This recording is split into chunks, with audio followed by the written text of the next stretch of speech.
ও মা, এই সন্ধেবেলায় না কিছু একটা তেলে ভাজা খেতে ইচ্ছে করছে, কিছু একটা বানাও তো। চল তাহলে চিকেন দিয়ে স্প্রিং রোল বানাই। চলো। চল। সো হ্যালো এভরিওয়ান, কেমন আছো তোমরা সবাই? মা মেয়ের রান্নাঘরে তোমাদের সবাইকে জানাই স্বাগত। মা এখানে স্প্রিং রোল তৈরি করার জন্য সবার প্রথম গাজর কুচি, বাঁধাকপি কুচি, আদা রসুনের পেস্ট, পেঁয়াজ কুচি, নারকেল কুচি, বাদাম এবং মটরশুঁটি নিয়ে নিয়েছে এবং কিমা করে রাখা চিকেনও নিয়ে নিয়েছে। সবার প্রথম কড়াইয়ের মধ্যে রসুন এবং পেঁয়াজ কুচি দিয়ে সরু সরু করে কেটে রাখা বাঁধাকপিগুলো ওর মধ্যে দিয়ে দিতে হবে। তারপরে গাজর মটরশুঁটি দিয়ে সব সবজিগুলোকে ভালো করে নাড়াচাড়া করে নিতে হবে। যখন একটু ভাজা ভাজা হয়ে আসবে তখন ওর মধ্যে দিয়ে দিতে হবে কিমা করে রাখা চিকেন। তারপরে আদা বাটা দিয়ে দিতে হবে। তারপর নারকেল গুঁড়ো এবং বাদাম দিয়ে আবারও ভালো করে নাড়াচাড়া করে নিতে হবে। তারপর ওর মধ্যে পরিমাণ মতো লবণ, লঙ্কার গুঁড়ো, হলুদের গুঁড়ো, গোলমরিচের গুঁড়ো দিয়ে ভালো করে নাড়াচাড়া করে নিতে হবে। এরপর সামান্য পরিমাণ একটু ওর মধ্যে জল দিয়ে দিতে হবে যাতে সবজিগুলো একটু সেদ্ধ হয়।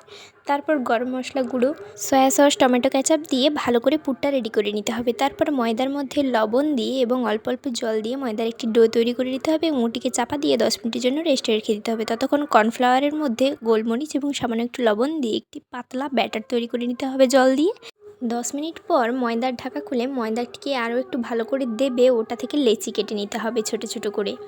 তারপর লেচিগুলিকে প্রথমে ছোট ছোট করে বেলতে হবে, যেমনটা মা ওখানে বেলছে তোমরা দেখতে পাচ্ছ। এইভাবে একে একে সব বেলা হয়ে গেলে একটা রুটির ওপর ময়দার ছিটে লাগিয়ে তার উপর আর একটা রুটি দিয়ে দিতে হবে। তারপর আবার ময়দার ছিটে লাগিয়ে আবার একটা রুটি দিয়ে দিতে হবে, যেমনটা তোমরা ভিডিওতে দেখতে পাচ্ছ।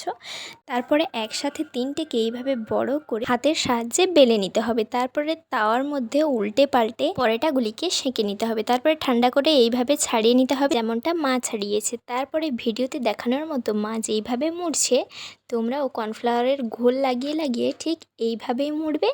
না হলে কি হয়, ময়দা থেকে পুর ফেটে বেরিয়ে আসার চান্স খুব বেশি থাকে। এইভাবে এক এক করে সব মোড়া হয়ে গেলে কর্নফ্লাওয়ারের ঘোলে ডুবিয়ে সাবু ডাস্টের মধ্যে কোট করে তারপরে তেলে ছেড়ে দিতে হবে। মা এখানে সাবু ডাস্ট ইউজ করছে, তোমরা চাইলে বেড গ্রামসও নিতে পারো। সাবু ডাস্ট দিলে কি হয়, রোলটা দারুণ মুচমুচে হয়। তারপরে এক এক করে সব তেলে ছেড়ে দিতে হবে, দিয়ে ভেজে তুলে নিতে হবে। খেতে দারুণ হয়েছে, তোমরাও এইভাবে ঘরোয়া উপায়ে বাড়িতে বানিয়ে খেয়ে দেখো।